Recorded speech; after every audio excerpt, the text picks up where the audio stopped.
Ladies and gentlemen, welcome to the REDX podcast. My name is Andrew, and today we've got real estate coach, trainer, and marketing master Isaiah Colton, aka the lead conversion guy from Real Estate Hey, everybody. Nexus. Welcome to the show, Isaiah. How you doing today? Oh, I'm doing great. I'm excited to be on here, and I'm excited to talk about our today's topic. It's a real passion of mine, so thanks for having me on. Yeah, you bet, man. We're super excited to have you on. We've got Isaiah here to talk about his step-by-step process to convert leads into listings, use those listings as a lead generation tool, and then leverage those listings to open new farming areas, all using REDX. Isaiah is a huge REDX advocate. He's been a longtime customer. It saved your business at one point, right, Isaiah? I'll let you get into that story later. Yeah, But yeah, we're excited to dig into that. We got a ton of great information coming your way. But before we get going, I've just got a few items of business to go over with the audience. As our live viewers may have already noticed, we've got a new podcast studio. So a huge shout out to everyone here on the REDX marketing team who helped make this happen. They put a lot of hard work into such an amazing space for all of us to enjoy. So we hope that you all enjoy it too. Let us know what you think in the chat. As always, this is a participatory event, so whether you're joining us on YouTube or Facebook or on the REDX website, go ahead and if you have any questions for Isaiah or any comments, feed them into the chat. We'll do our best to get them answered so that we can make this an interactive event. It'll be awesome. So let's go ahead and get started. Isaiah, before we jump into the meat of our discussion today, let's have you tell the audience a little bit about yourself, your story with REDX, your professional background, kind of what you do. Yeah, definitely. So, my niche, if you will, is lead conversion. So I specialize in helping real estate teams find ways to increase their lead conversion, and then do it at scale. So people that are really looking to grow a team, especially, like working with me, largely because I have extensive experience in sales and marketing, but also not only have we grown a huge brokerage, 220 agents, but also I simultaneously run a technology and consulting firm that services agents as well. So I have a very unique perspective on the marketplace. I'm in the trenches, but I'm also serving the community at the same time.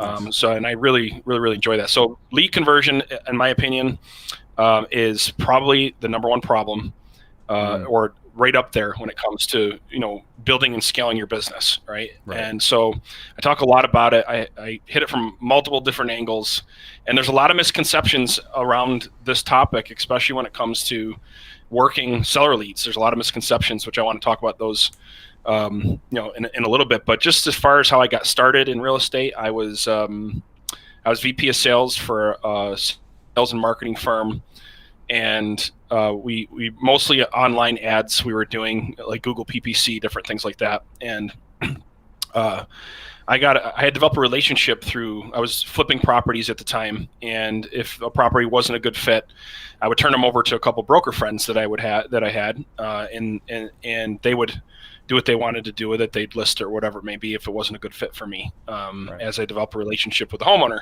And so basically, I got really good at generating seller leads, for my flipping business. And so what ended up happening was he's like, hey, look, we got to partner up.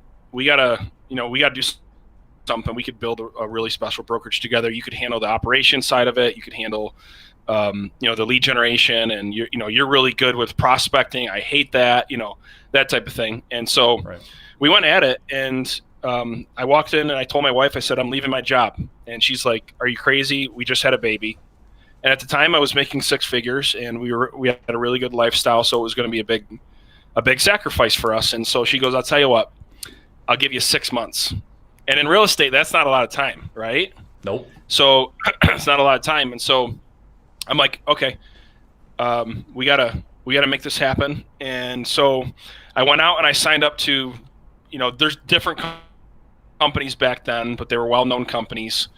Right. And we were generating a lot of online leads, and things were going okay, but I wasn't getting the amount of listings that I wanted and needed, because we scale on buyers. We refused to do it. We wanted to scale on the listing side. So make a long story short, I was spending about 10 grand a month at that time on lead generation, and I was really frustrated, and we just weren't getting the results that we wanted. Yeah. And actually a friend of ours in the industry said, "Hey, look, I've signed up to this service called REDX, and this is back in 2014, mm-hmm. And I think it's a really good service. I really didn't do anything with it, not because they're not good, but just because I just haven't utilized it and worked it the right way. But I think you seem like you follow through on things, so like you should try it. You should sign up." And so I signed up, and it was a really great experience. It saved me a ton of time. Obviously having the names, emails, and phone numbers, so I didn't have to go on the MLS, and I didn't have to go hunting online to bring in for sale by owners. And that's primarily how I used it. But I just started making prospecting calls, and at first it was awkward. I got nervous, and even though I had extensive experience, I just hadn't done this type of thing. But I kept at it, and I developed a 7-step process to basically convert on a for sale by owner and an expired lead. We're going to cover here today on what that process is. And what started happening is we were landing listings that the big dogs weren't getting. We were a small boutique firm, and really, really well-known agents, we were going up against them. And number one, they were wondering how we were getting so many listings, where we were getting our data from, what we were doing. And it was then I knew I had something special on our hands. And so we went from our first 7 transactions to doing almost 200 transactions the next year. And most of that growth was through REDX.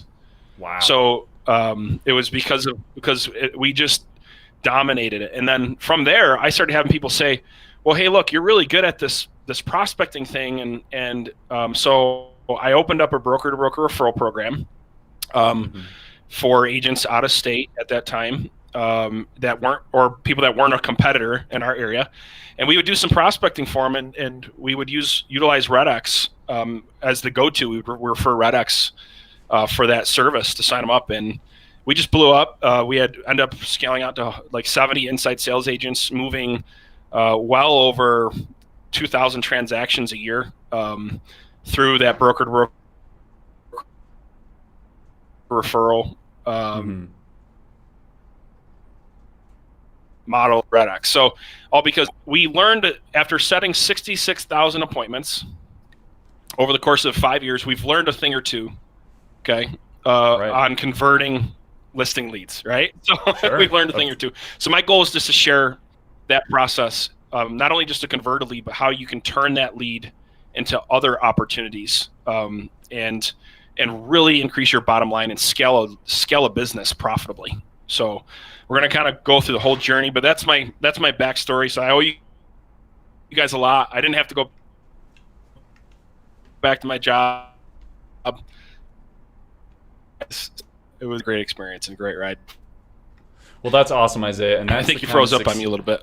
Oh yeah, you're a little glitchy on your end. Okay. If you have some other windows or tabs open, maybe close those out, and we'll hopefully get some more bandwidth. Well, Isaiah, that's the kind of success story that we love to hear at REDX, right? Is that either you're pivoting, you're shifting, you're making a transition, and that REDX, with those leads, I mean, spending $10,000 a month, is that what you said on leads? Yeah, all different lead generation. I was 4 different lead generation sources, and yeah. I was getting some results, but not as many listings, right? So it wasn't fitting our business model. Mm-hmm. Yeah, that's insane. And I mean, with REDX, you're going to save a lot of money there. And I love that you've turned it into this long-term sustainable business, right? Where you mentioned now you're getting referral business, and now you're getting repeat customers, and that's the kind of thing that we want people to understand.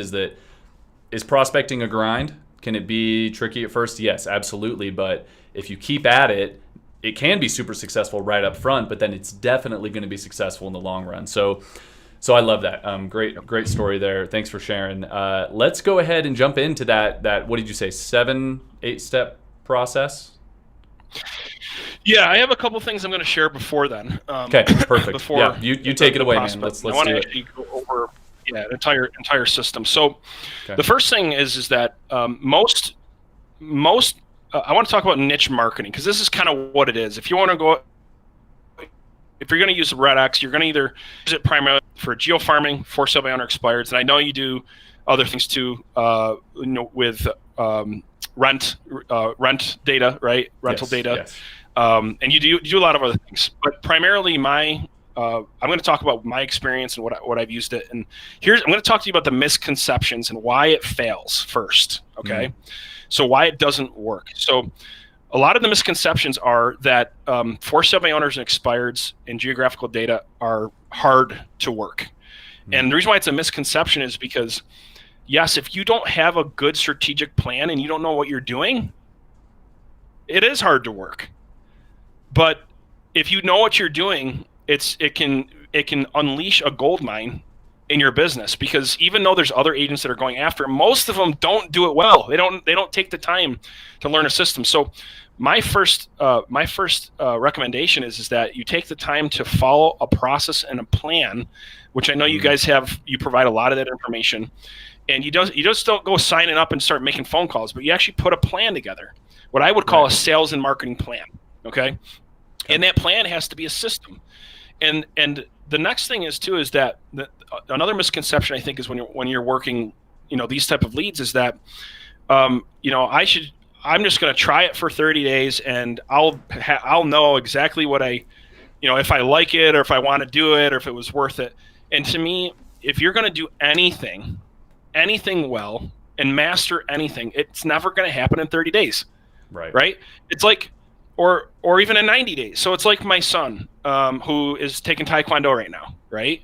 It's like saying, you know what, let me try to become a black belt and do some black belt moves, and in 30 days, and because I didn't do it well, I'm going to just quit and not do Taekwondo anymore. No, there's a process of mastery, right? Yes. And so I think that's my message to the newer person that doesn't have prospecting down yet, or doesn't have lead conversion or a good marketing plan down yet, and you're using REDX or a tool like it. That's my message just to you, is that you have to burn your ship. If you're going to get into this niche, you have to have in your mind, your mind has to, I'm going to burn my ship and I'm going to do whatever it takes to master this niche. If you don't have this mindset, okay, I believe, my opinion is, you're wasting your time. And by the way, it doesn't matter what you sign up to if you don't have that mindset. If you're going to sign up to any lead generation type of program or any data type of program, in your mind that you are going to master that niche, period. Yes. And it's not just something that you're playing around with, right? Because it's just not going to work, right? Yeah. It's just not going to work. So would you agree with that? Do you have any thoughts to that before I move on? Yeah, absolutely. I love your message of being patient with the process, because I think that's super common. Is so many agents get in and they expect results now, right? If I'm investing money in something, whether it's a more affordable option like REDX, or a more expensive option like maybe Zillow Leads or something like that, they expect now results. And it's very important to understand, and this is I love that you said that, because this is a huge part of what we try and teach agents, is that it takes sometimes 60, 90, even 120 days to nail your scripts, to get in a good daily routine, to have a good schedule, to build your database, because without that database and without just the repetition and the practice and the right patience, you're going to quit, right? And that's why, what is it, 80% or something of real estate agents quit within their first year, or I don't remember the exact stat, but it's a lot. I mean, a lot of agents try it out and fail fast because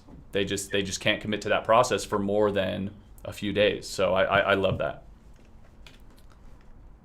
So I like to talk about mindset first, because it's the starting point. Now, behind that, I learned from Tony Robbins. I went to Tony Robbins convention, and there's this gentleman named Chet Holmes, and he said something on stage that I'll never forget. And he said that there's two types of people in business. There's a tactician, and then there's a strategist. So the tactician just kind of just goes and does, right? And the strategist is has a plan. Is very strategic how their works.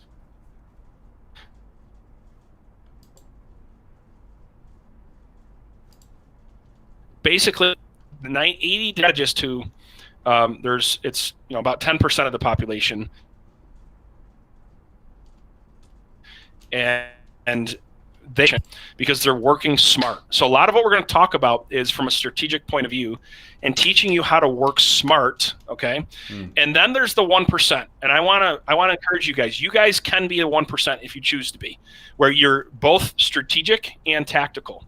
And if you become strategic and tactical at the same time, you will crush and dominate whatever niche, whatever market, and achieve whatever you want to achieve if you make that decision today. So I'm going to talk to you, toggle kind of back between strategy and tactics as we kind of go along here. And if it's cool with you, we'll go ahead and get started here with the actual training. Yeah, so, let's do it. Let's jump right in. All right. So I'm on page, I don't know if they can see my screen, or see your screen, I should say, but I'm on page 79 here. Okay. And I'm going to start off by talking about the geographical side and farming a neighborhood, because I think that even though there's a lot of training, are we losing? Are we okay? We good? Yeah. I've got you. I've got the image up on screen, so you're good. Keep rolling. Okay. So I know there's a lot of talk out there about geofarming, and people are like, "Well, is geofarming worth it? Is it an old school strategy?" My message to you is if you don't have the right strategy, it is definitely a long-term. It can be a long-term play, but it's still, if you have the right strategy, one of the most powerful things that you can do to draw listings. Okay.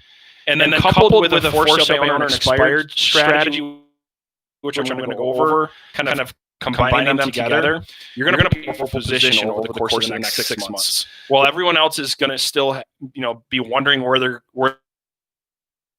they're getting their listings from. You're going to have more than your competitors. Let me put is the goal of this plan. It's a 6 to 12 month plan. All right.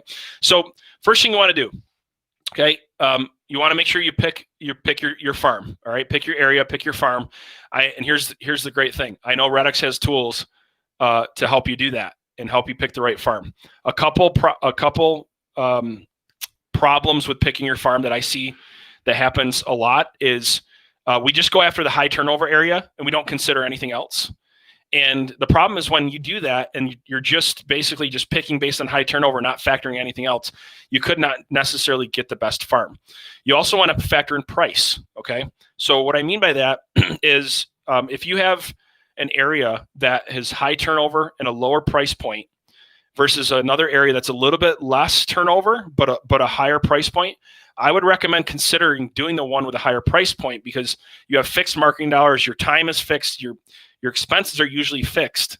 So if you can go after the higher price point versus the turnover, that's when you're going to have more success. So that's number one. I see that, and then also another mistake I see happening is going into markets that you love, and because you love them, you just choose to go in them. And there might be another agent that's just crushing that geographical farm, and you want to be careful if it's oversaturated. That you're going after that one. So you want to find a balance between one that's not oversaturated by another agent and one that works for you. But you don't want to just pick it because, I know the area and I love the area. You want to make sure you're strategic about the type of geographical data that you're pulling. Right. And then from there, you want to make sure that every listing that you're getting, this isn't something that I see people wasting one of their most valuable assets. And that's actually leveraging the listing to generate more leads. Okay. So whether you're working for sale by owners or expireds, you want to make sure that you're farming around your listings. Okay. That it's a part or a system that you have a system set up. So every time you get a listing, you're farming around your listings because it's one of the lowest costs per listing or deal that you can get by generating and leveraging the successes that you're having in the neighborhoods. Right. And so I'm actually going down here to option number 3, and that's making sure then when you're in specific neighborhoods, you're using a tool like REDX to identify and strategically go after the for sale by owners and go after the expireds. Okay. A couple reasons why you want to be strategic about how you're doing this. Number one, okay, there's nothing more powerful than credibility. And one of the number one objections you get when you go to your listing presentation is going to be, what have you sold in my area? So if you're constantly hopping around from area to area to area and you're not farming within neighborhoods, you're actually creating more objections for yourself. Right? Yeah. So stop creating objections up front. Eliminate those objections by working strategically. Now, don't get me wrong. In the beginning, depending on where you're at with your business, you might, it's okay too. There's ways to overcome those objections. But I'm a firm believer that if I know what objections I'm going to get going into a situation, I'm going to strategically try to eliminate those objections before I go into it as much as possible. So once you kind of figure out what areas you want to go into, then you want to make sure you have good data. And that's where REDX comes in, right? Yes. So you make sure that you can pull, and that's why I like REDX. It's kind of a one-stop shop for anything that you need to do when it comes to working listing leads. All right. So one of the things that I would encourage you to do is making sure that however you're using REDX is that you try to sync it, and you can talk about some of your capabilities because I know that you guys have evolved quite a bit. But if it's possible, make sure REDX is syncing with your CRM. Okay. And making sure that you don't have a fragmented database, because using prospecting and working by phone only is not a smart way to convert listing leads. It's not the smartest way to convert them. And I'm going to teach you how to prospect smart, leveraging technology and not just the phone. So if your listing leads are kind of hanging out there, right, separate from any sort of technology that you can leverage, such as text message services, such as email, such as automated follow-up campaigns, and they're not artificial intelligence, which I'm going to share with you why that's important. If your database is fragmented, you've pretty much trying to run a marathon with one leg. Okay. Yeah. So it becomes a lot harder to increase your lead conversion. So I don't know what your APIs are like, how many CRMs that you integrate with now. We actually built a special integration with you because we wanted to make sure all of our clients are 100% integrated with REDX. I don't know if you want to speak to that, or I can move on if not. No, I'll definitely speak to that. I think you're right. We do have the capability to sync with most of the major CRMs. And at the very least, you have the option to export a list of leads as a CSV that you can then upload into your CRM. I know that's a few extra steps, a little clunkier, but again, yeah, we do sync with most major CRMs. And if you call, depending on which one you're using, just call our support team and they can help you walk through that. And I'm sure there's some tutorials in the REDX Help Center as well. And that's so huge. Is right. Commit to not working leads outside of your CRM. Yes. And the reason why I'm so passionate about that is because, especially if you have a team, I want you to think about this. They're there, they're making calls, they're prospecting, and then they get an appointment, and then they're going to take the time to actually go put that in the CRM. Like, how much extra work is that? How much of a hassle is that, right? Compared to if it's all happening out of your CRM, it just, there's so many reasons why it's important to try to have all of your data synced, or like you said, uploaded to your CRM, and you're working out of that environment.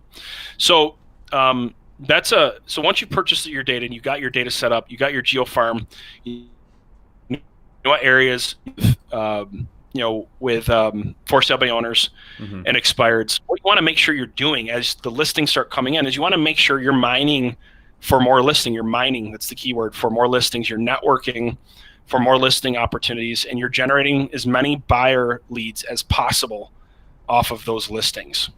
And one of the things that I commonly see happen in our industry is we do all this work to get this listing. We produce a great success story from that listing, and then we do nothing with it. We do nothing with it. We sell the listing. We have a great testimony, and we do nothing with that story. And we've all heard it. We've all heard saying before, story sell, facts tell, and we're in a story-based culture. People thrive on other success, and so the thing that you want to do is, and if it's not postcards, there's other ways to do it. You can leverage email, you can leverage text messaging. There's so many ways to get emails and cell phone numbers to reach out, and what I call digital door knocking. Okay, so you don't have to necessarily go physically door knock or necessarily like do circle prospecting there, even though I highly recommend that be part of your strategy, which we'll talk about.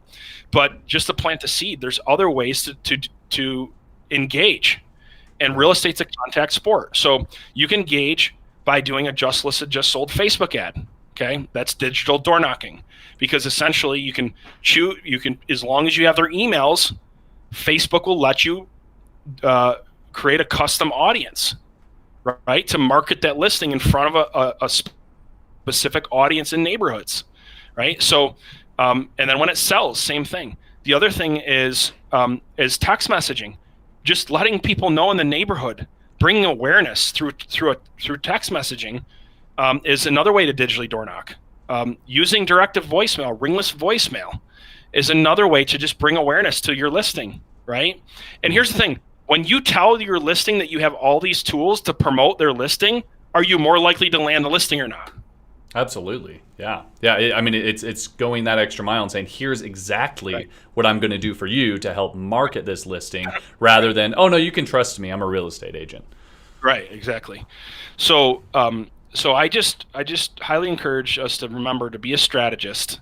It's not about the listing in and of itself. It's about the multiplying factor, the multiplying factor that comes off of it.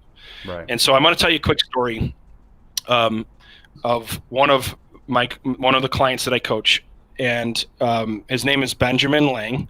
He's out of the Michigan market, and he set up an appointment for a for sale by owner, and hesitant at first, went down to an open house, and what he did was built rapport. Long story short, the for sale by owner could not sell on their own, and so they ended up calling Ben back. He got the listing, and he created a testimonial out of that because he sold it for like 20 grand over asking, and it was sold fast. So it was a great story, and he really served this for sale by owner. So I said, Ben, what are you going to do with that story? He goes, well, what do you mean? I go, well, what are you doing to generate more business from that neighborhood? Well, I don't know. Like I prospect every day, and I just call, FSBOs and expires. I go, okay. Well, what if I shared with you a strategy that you could use, a multi-channel marketing approach that you could use to generate more business in that same neighborhood where you got a great story and that you've been successful in? Would you do it? He goes, yeah, absolutely, I would. So we launched a calendar, a 2-week calendar. Okay, a 2-week process where he did a just listed postcard, and you don't have to do postcards, by the way, but he did one. He did a just sold postcard. He sent out a text message to the local neighborhood, letting them know that the property had sold for over asking, and there was a lot of buyers that still were looking for something in the area. Simple text message. Then he sent out a ringless voicemail. Okay. The first day of this campaign launching, the neighbor called him and said, yeah, I'm glad you reached out. Will you list my home? That neighbor then listed their home and ended up buying another home from him. 3 transactions, folks. Wow. 3 so far. Doesn't end there, okay? Then refers him to his brother. 4 transactions off of 1 for sale by owner because he strategically made a decision to farm the area. He turned a $10,000 commission into about a $45,000 set of commissions. That's incredible. All from getting himself out there and telling that success story, right? That's right. That's incredible. And actually having a campaign and launching a campaign around his listing. Yep. Yeah, that's amazing. And I mean, we talk to agents all the time about, hey, don't let your leads slip through the cracks. So whether it's through a good CRM or a good follow-up campaign, whatever, but just as important as not letting your leads slip through the cracks is you don't want to let yourself slip through the cracks in front of potential leads, right? It's you're just as important as those leads, because you're the one who needs to get your face out there, get your story out there, and make sure that other people know that you're an excellent agent. Isaiah, I just want to interrupt real quick. We've got tons of people asking, hey, can we get this book? Can we get a copy of this text? Are we going to be able to get them a link to some of this material at the end here? Yes. This is my. The best way to get access to it, and I guess the most value that I could bring, because this is 300 pages of my life over 15 years. Right. And so that is in this book. But if you want to get immediate access to it, I'm also going to do our crowd even one better. Curtis is actually speaking at a summit that I'm holding February 2nd. Okay. What I'm going to do for your audience, if they if you want to type this in to your chat, if they go to Ren, or maybe you want to do it later, I don't know. But if they go to renvirtualsummit.com, they can get access to that link. Your audience can get access to that link and get a free ticket to a one-day virtual summit with over 30 speakers coming to my summit. Wow. All around topics of lead generation, lead conversion. So I want to give them that free ticket. Okay. Awesome. When you get in there, okay, they will give you an option where you can purchase this playbook if you want the physical form of it, along with my marketing toolkit. Okay. If you want the digital copy, I would be happy to just give that away. Just for your audience, though, I'd ask that you don't share it with anybody else, except for the people that are on the podcast. Of course. Yep. Because there's over 300 pages of strategies. So. Yeah, awesome. And I think regardless, I think people should highly consider going to that virtual summit, because they're going to get this, they're going to get access to just tons of information and live stuff, right? So Curtis from REDX, you said 30 other people. That's going to be awesome. I mean, just a couple names. You have Michael Hellickson with Club Wealth. He was doing 150 transactions a month before he started his coaching business.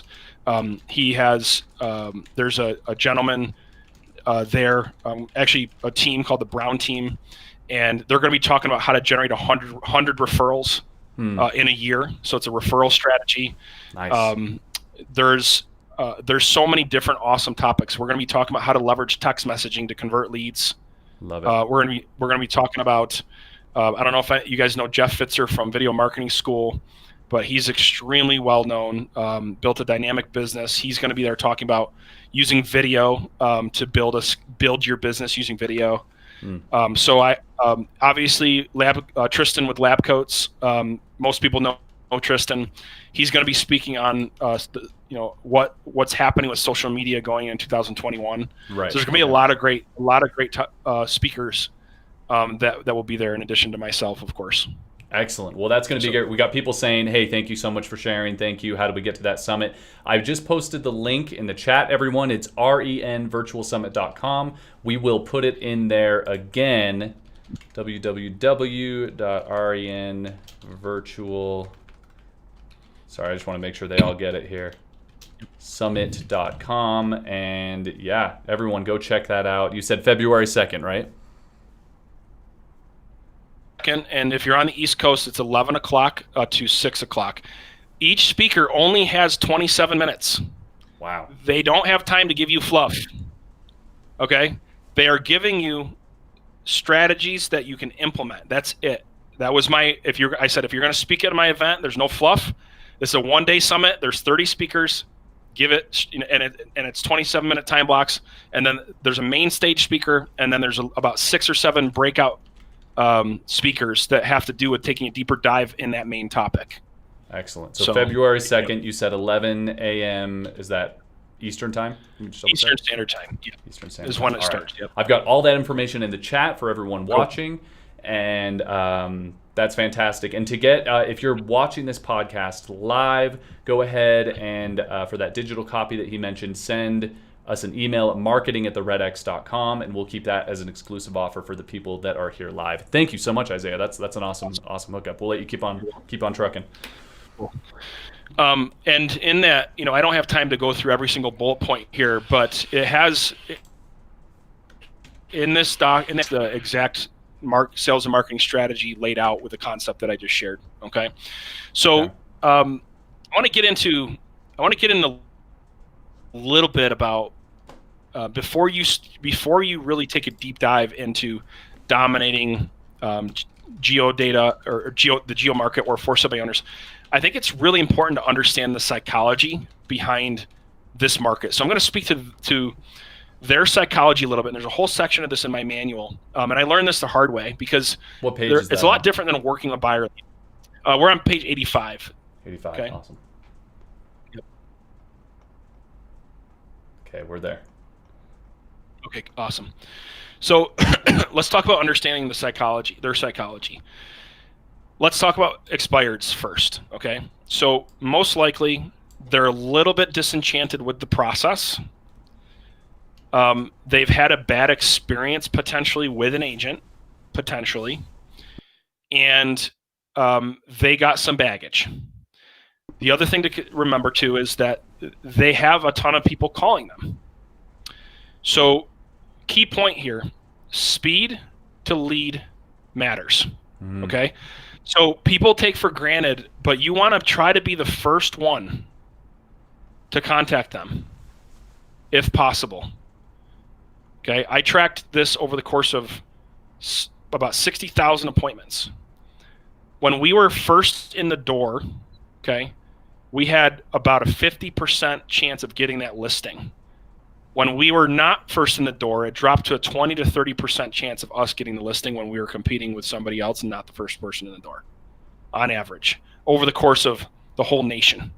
Okay, so don't get me wrong. Some agents, lot higher conversion, some lower. I'm just sharing the whole national statistics that we had. So Sure. Speed to lead is so important when it comes to getting a door. Not the end of the world, though, because you want to try again to mitigate against any potential objections you're going to get, right? So that's important. And when you're approaching this, speed to lead's important, but also when you're going to actually start communicating and prospecting, you got to understand their psychology. So with expireds, the biggest thing with them is they hear a lot of white noise, what I call white noise. So I don't know if you remember like old school TVs that had the static channels. Yes. Right. And that nasty white noise, right. That where it was like, it looked like, yeah. And if you sound like everybody else, okay, every other agent calling them, and you don't have anything unique, okay, all they hear is white noise. Okay. Yes. So I learned this the hard way. I talked to somebody who he was an older gentleman, and this is before I got really good understanding the psychology, and I didn't really have any unique value propositions to offer. And so I was making the calls, and I said, "Yep, well, we're one of the top, agents in the area. We move more homes than most, than 90% of agents in the market." And he goes, "Whoa, Sonny. Whoa, Sonny. Whoa, let me stop you right there. Okay. Either you're number one or the last guy that called me number one, but you're all saying the best, so somebody's lying." Right? Right. And here's the thing. He's older, so he's saying it, but they're all thinking that, right? Yes, so they're all absolutely thinking that. And He's just the guy willing to say it to your face and let you know right up front. Right, exactly. So you got to really have a deep understanding of what their pain points is. And I want you guys to write this down. Okay. What are their pain points? Okay. So for sale by owners, there's 5 big ones. Okay. Believe it or not, the number one complaint that homeowners get from agents is communication. They had a horrible experience with communication. They were just a disconnect. That's the number one pain point. And I'm going to, so you got to have something that's unique and valuable to them in your marketing plan that's going to give them reassurance that you are a strong communicator and that you provide great service. And we're going to talk about what you can offer. But as silly as that is, and it's sad to say, if you offer good communication and you actually can deliver on it, you're ahead of a lot of agents out there. Right. So, absolutely. So the next one is overpromising. So there was the expectations weren't clear, and they didn't provide, and I want you to write this down, they didn't provide a step-by-step roadmap of what they could expect from the time the listing went live to the time of closing. So there was a bad experience, and the expectations were off, okay? So they felt like they were overpromising, and it doesn't mean the agent was. It just, that's what they felt like, and at the end of the day, that's all that matters, right? So the other thing is a lack of knowledge, feeling like they had a lack of knowledge of an effective marketing plan, or how to effectively market the property in their area. They really didn't know what they did for marketing besides put pictures up. Sure. Right? And they told them they were going to do all this stuff, but they didn't have a clear picture of what they actually did. The other thing is that they felt like the client's interests weren't truly protected. Okay? They felt like their interest wasn't truly protected for some reason. And again, it goes back to communication. And then the final one is lack of availability. Like they just didn't respond quick enough. And if you notice, a lot of these all go back to the first one. And that's just communicating and setting proper expectations. Right. So there's a lot of ways you can mitigate this, but going to page 86, okay?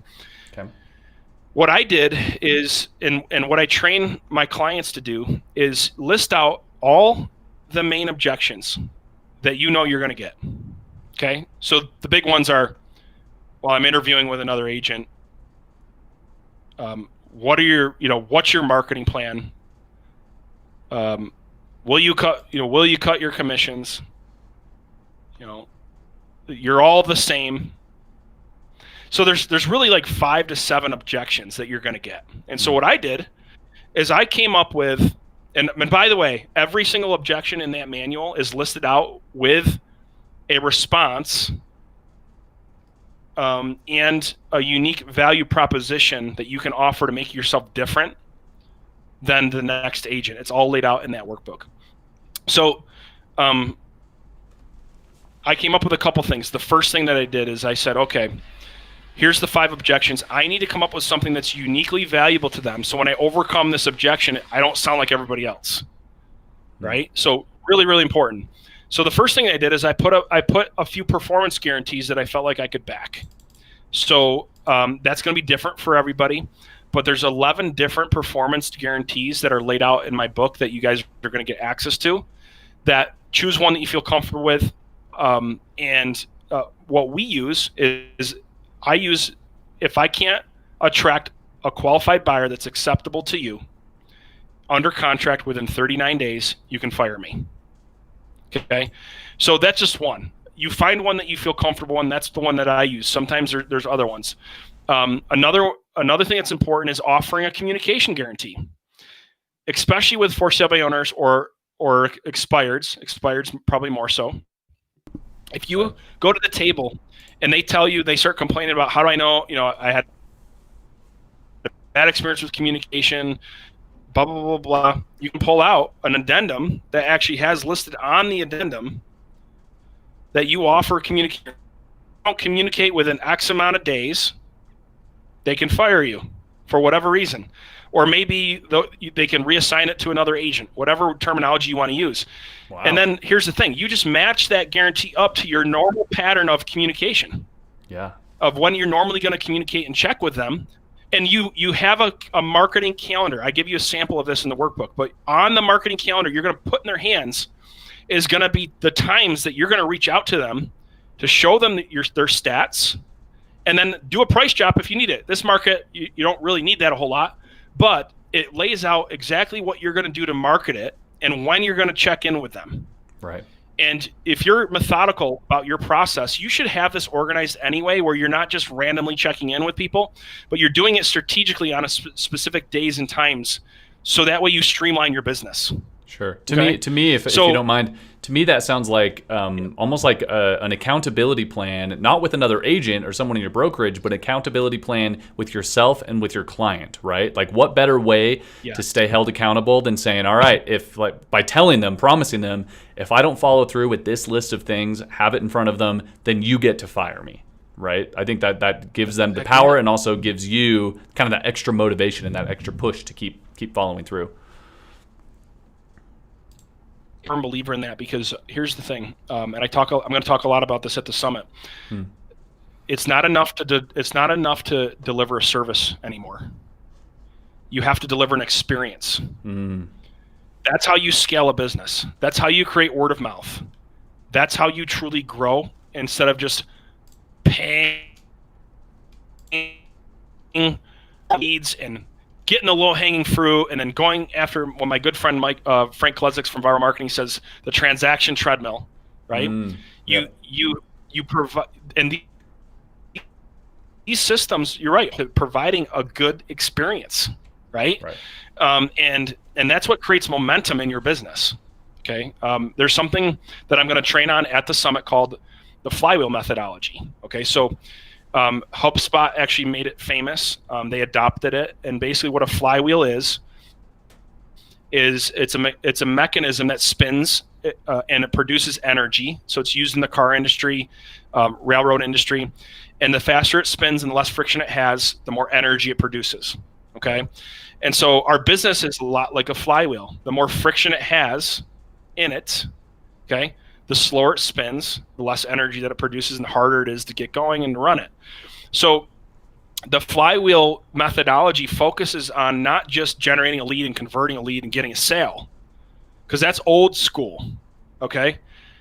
You can't scale business like that long term. It's impossible, because you'll get burnout, you'll ruin your family life, you might make get a good paying, a good check, but you're nothing more than basically a high paying job if you can't do anything more than that, right? And here's the thing.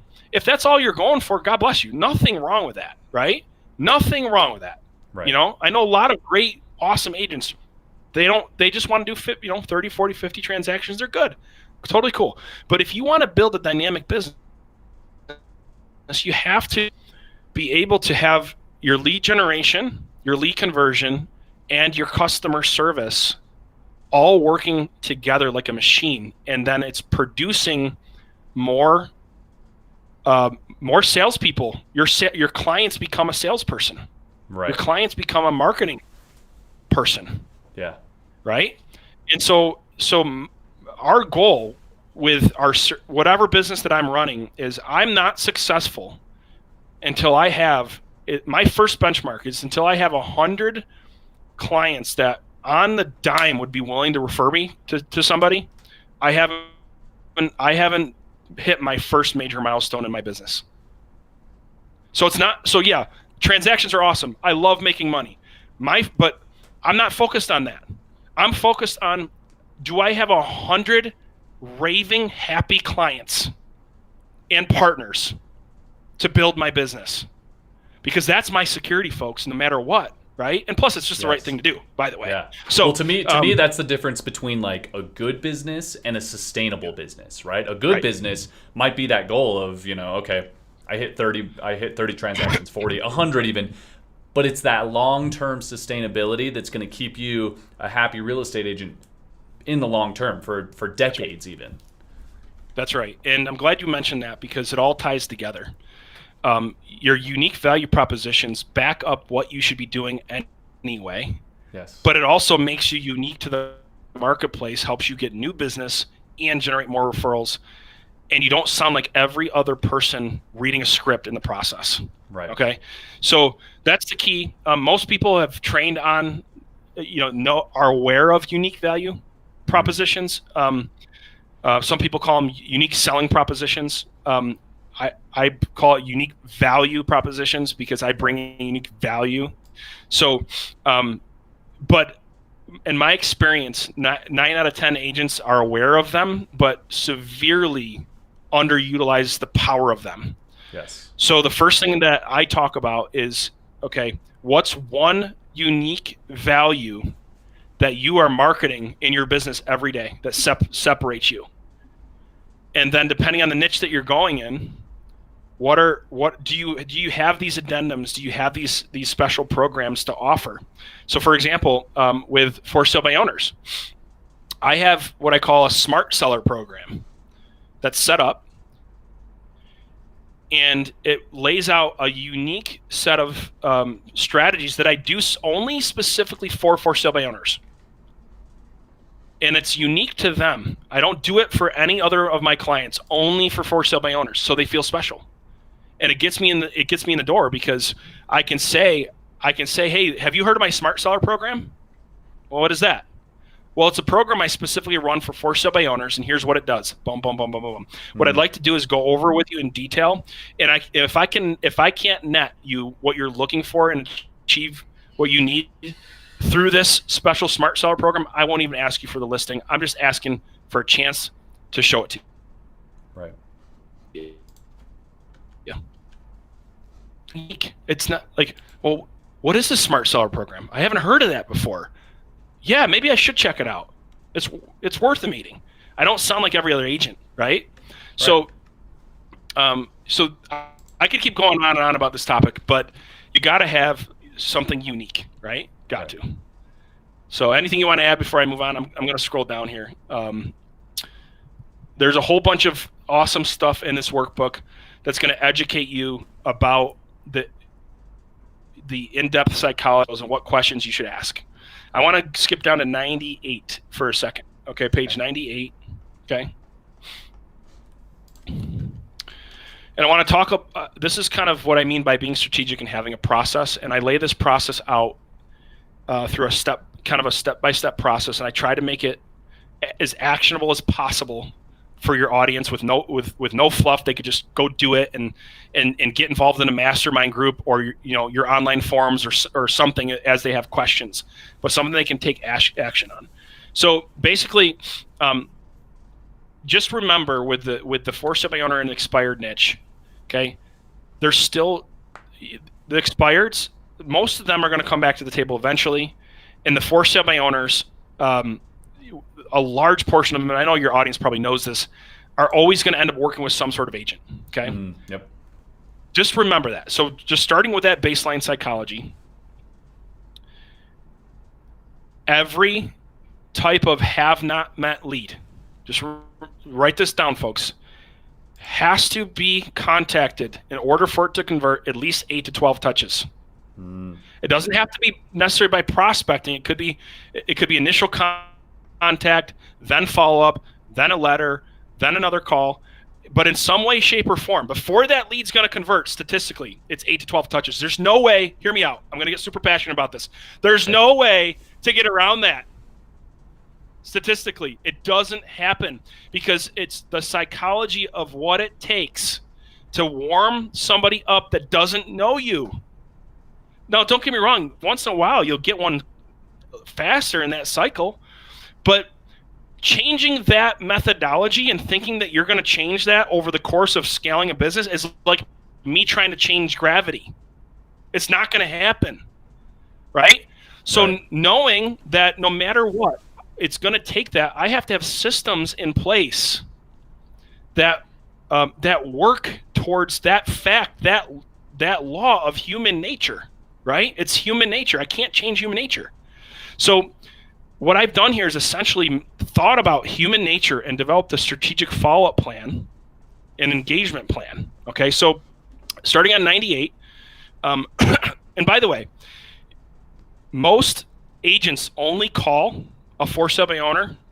Okay, you can eliminate 90% of your competition working in this niche by just calling them more than twice, because most agents don't follow up or make a follow-up call more than twice. You're literally statistically eliminating like 90% of your competition just by having good follow-up. Okay, just by building a relationship. And for your audience, if you can, this is so important. These are not leads. These are people. These are not leads. These are people. They have real concerns, right? They have real problems. They have real pain points, And if you're just making these calls or whatever method you're using to try to convert them, and you're not remembering that they're human beings on the other end of the line, how you communicate is going to be totally different. How you approach them is going to be totally different. Your tone, your pace, your hesitation, your modulation, it's all going to be different. So my number one rule before I go execute a campaign like I'm about to share with you is I just remember I'm dealing with real people, not a lead. Okay, is we can't dehumanize this process because we will fail there. We'll just be like every other person trying to convert them. And I call that, one of my mentors, I think I learned this from Hoss Pratt. He calls it commission breath. Right? Yes, we've heard that phrase so many times. Commission breath or sales breath, whatever you want to call it. Yeah, we've heard that too. Right. It's a great one. But I like to phrase it a little bit different. That is, here's the thing. People are like, well, prospecting is not fun. Look, nobody loves it, right? But here's the thing. If you remember you're talking to a human being and you're actually not prospecting, you're developing relationships. Right. You're developing relationships. And for some of you D personalities that are like hardcore closers, listen to me. You're like, oh, that's just corny. I'm just a closer, blah, blah, blah, blah. Like, I get that. I'm like that too. But I had where my conversion went to the next level was when I remembered that I'm dealing with a human being. I started showing more empathy. My closing cycles, my objection cycles, all got better and better, and I came across more authentic when I just remembered that before I picked up the phone to make the call. So that's especially just a side note, with the lead types that are typically or sometimes more combative, like expireds and for sale by owners, where expireds are. Yep.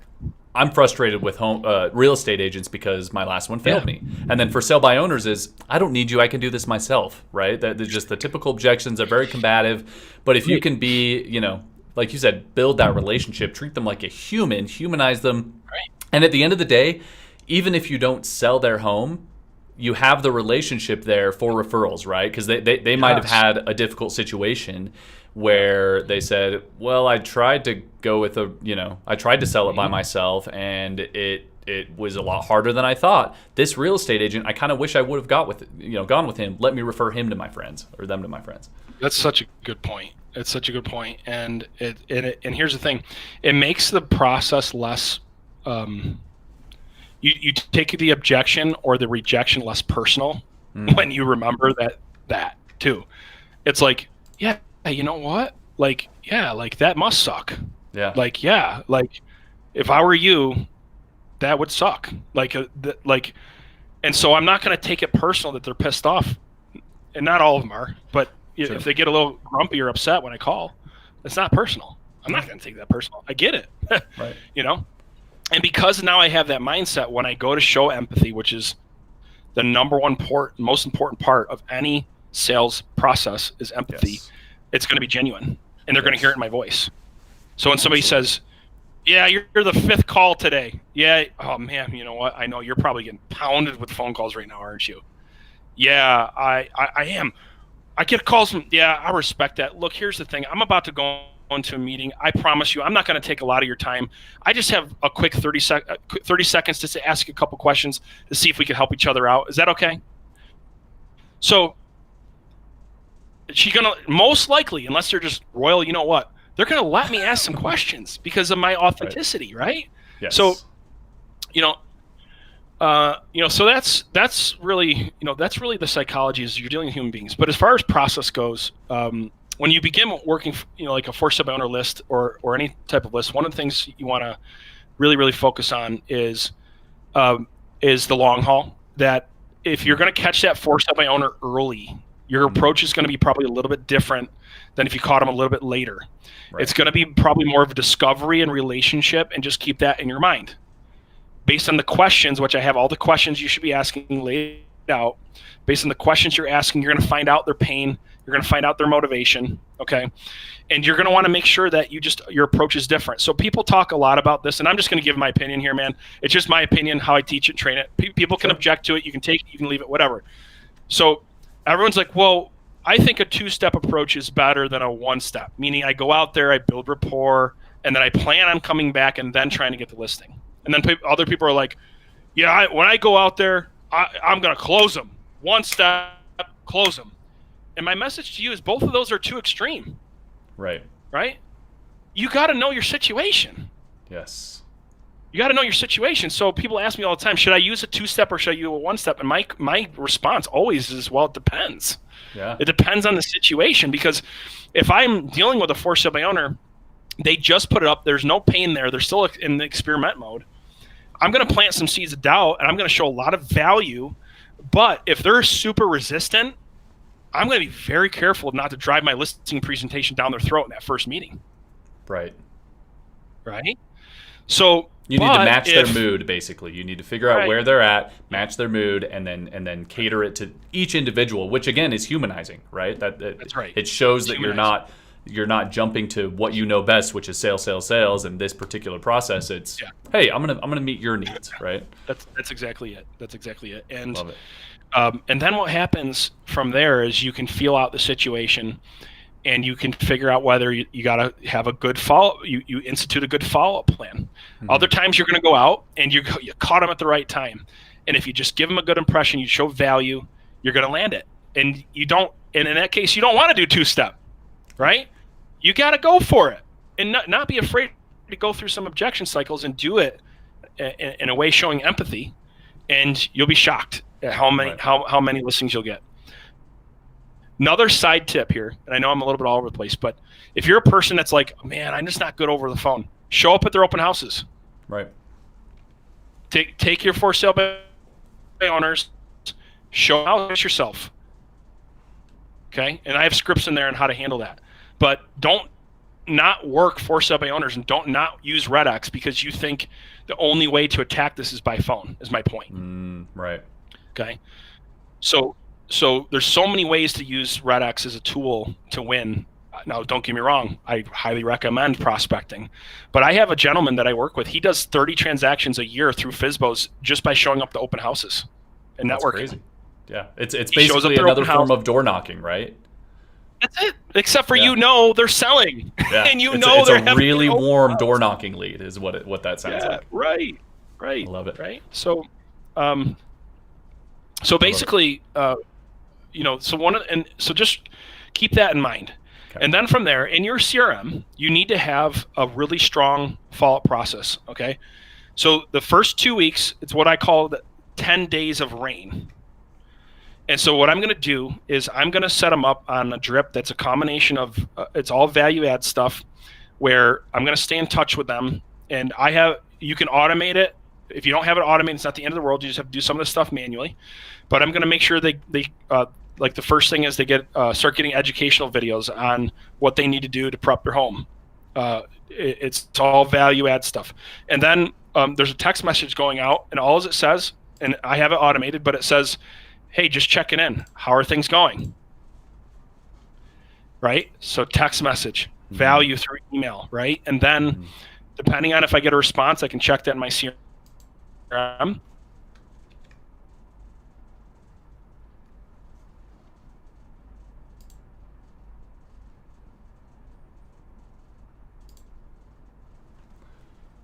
Stand by, ladies and gentlemen. Looks like we got a little frozen on Isaiah's end.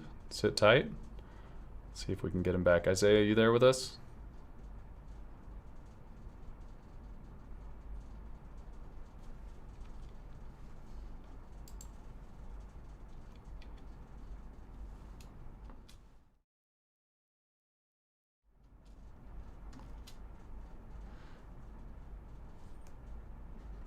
Sit tight, everyone. It looks like Isaiah's connection dropped out for just a moment, but I think we were just getting ready to wrap up. So we'll give him a couple minutes. I just want to recap a couple of the resources he mentioned. So there's the summit on February 2nd at 11. Oh, we'll see if we can get him back in. There's the summit on February 2nd at 11 a.m. Eastern Time, and you can find that at renvirtualsummit.com. That link is in the chat, so check it out there. If you want and you are on this podcast live, Isaiah has offered to hook that book, the book that we've been showing on screen, up just for the people here. So email us at marketing@theredx.com, and we'll get that from Isaiah forwarded over to you. And Other than that, let's sit tight just one more minute and see. Oh, we got him back. We got him back. There he is. No worries. All right, cool. Are we good to go? Can we keep rolling? Yeah, good to go. We're running to the end of our time here, so let's give any wrap up thoughts you have. Yep, but absolutely. I was reminding everyone of the resources and the event, but we'll let you finish here. Awesome. So anyway, I have 27 different steps here that if you just kind of follow through on those steps, it will help you land more listings, and then turn those listings into generating more leads, more exposure, help you farm areas, and get more referrals. If you just kind of methodically do your best to use that as a checklist and refer back to it as you're going, and you build out your campaigns to make sure you have proper follow-up. And I know we've all heard this, but if you just get your follow-up down and you don't go to the extreme of just using phone, or the other extreme of not using phone at all and just relying on technology, and you bring the two of them together, man, I'm so excited for that person that takes advantage of that, because I've seen it over and over again. You can change your income. You can, I got a client, they just went out and bought a new Cadillac and put their kid in a different school, and they're doing it because of combination of REDX and using the right strategies. And it's real, and it's not easy. Okay, it does take focus. But I'm hoping that if I could take 5 minutes and just train on one more topic, and then we can wrap up, if that's okay. Yeah, absolutely. Okay. Let's do it. So when you are prospecting, you have to have a system, and this is also in the playbook. You have to have a system to analyze your process, and if you're scaling a team, you have to have a system to analyze their effectiveness when they're making the phone calls. The first reaction is, the data, right? Or the lead. Yep. Right? I get that all the time, yeah. And so here's the thing. There always is that. No matter what lead source that you use in the have not met market, you're always going to have some of the disconnected phone numbers. They put in a phony email. It doesn't matter what it is. You're going to have that. But you can't focus on, you got to focus on what you can control, not what you can't, right? That's what really successful entrepreneurs do. They're hyper-focused on what they can control. So when I was first doing this, and I had my 6-month time frame here, I knew I had to focus on what I could control. And so I developed a 7-step process to analyze my prospecting and lead conversion success. And it's in this document. I don't remember exactly where it is, but you can find it in the document. I have it memorized, so I'm going to quickly go through it with you. The first one is your ability to build rapport and qualify the data, to qualify the situation, I should say, qualify the person. And qualifying doesn't mean like, do they qualify for me to work with them? Are they motivated? What is their time frame? What is their pain points? That's what I mean by qualifying out, by asking the right questions. So how good are you at tone, pace, hesitation, modulation, asking effective questions, mirroring and matching? That is that's step number 1. On a scale 1 to 10, after every call, ask yourself that question. Did you build rapport? Did you qualify? Right? The next one is, did you show unique value? That's step number 2. Did you show unique value on that call? Or if you're in person with them. Next one is, did you create urgency or doubt that their plan that they're using now isn't the best one? That's the third one. The next one is, are you assumptive? Are you using trial closes? Are you getting yes responses throughout your process? Getting agreements, and through those agreements, building rapport. The next one is, are you overcoming objections effectively? Do you have your objections memorized? Do you have a good cycle? Are you doing it without sounding sleazy and salesy, right?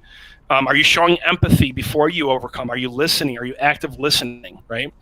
And then the next one is follow-up. How effective is your follow-up process?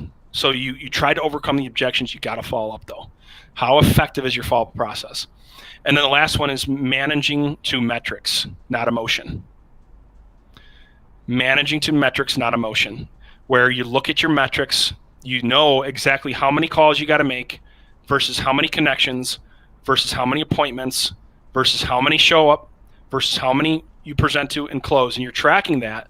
And when you do that the right way, you take yourself off of the emotional roller coaster and you realize that if your closing rate and your lead conversion rate, you can predict your results.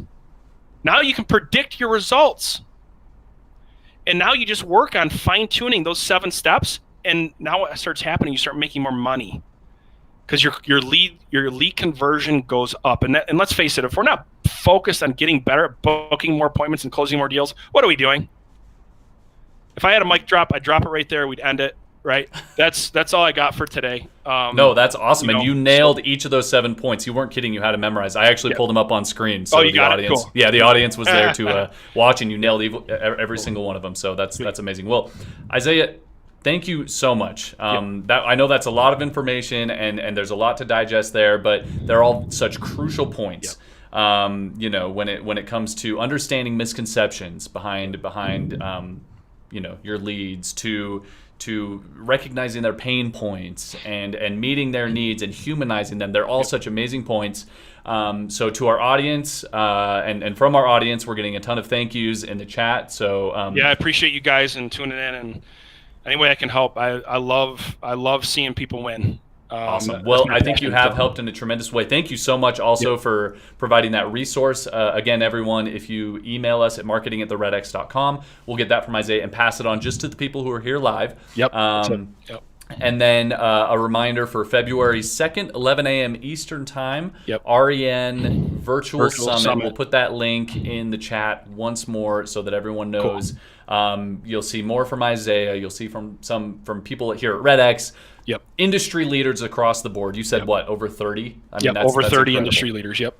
Love it. Yeah, we got people. Thanks for the great information. Registered for the summit already. Awesome, Amanda. Very patient and teaching. Thank you. Wow, they are pouring in here. So awesome. Thank you, Isaiah. Appreciate you guys. Yeah, you bet. We already got your offer out there. Just a quick reminder to our audience as we close here that we air this podcast every Thursday, 12:30 Pacific time, 3:30 Eastern. So join us next Thursday. We've got an agent from Pennsylvania, Zach Kleindinst. He's got kind of a crazy last name, so we'll have him on. He's going to take us to school. It'll be awesome. If any of you are watching or listening, you want to continue this conversation, you can do that on our Facebook page, the Elite Prospectors page, or on REDX. If you're a customer, head over to the REDX forum, where we'll start a discussion there. And then anywhere that they can, find you online, let's get your social if you want to interact with me, you can go to my website, IsaiahColton.com. That's kind of, I don't do formal one-on-one coaching. I do have a group coaching platform that's revolved around all these activities in partnership with Club Wealth. Awesome. And then if you wanted to check out some really cool technology where you can leverage an artificial intelligence texting service and inside sales agent to help you convert leads and close more deals, you can go to my website, other website, which is realestateinexus.io. And we're using cutting edge technology and inside sales agents to really help convert more appointments and into closing. So you can check that out. Any way it can help and serve your community, I'd be happy to answer any follow-up questions in the REDX community too. I'm going to make sure I'm in there, and so that way we can hopefully keep this conversation going. Beautiful. Well, I went ahead and linked your website and then also Real Estate Nexus in the chat. So to the audience, go check that out. RealEstateNexus.io. I apologize. .io. Yes. IsaiahColton.com. RealEstateNexus.io. And so thanks again, everyone, for joining us. Thank you again, Isaiah. That was incredible. Yeah. Thanks for having me. We will talk to everyone later. We'll see you next week. Awesome.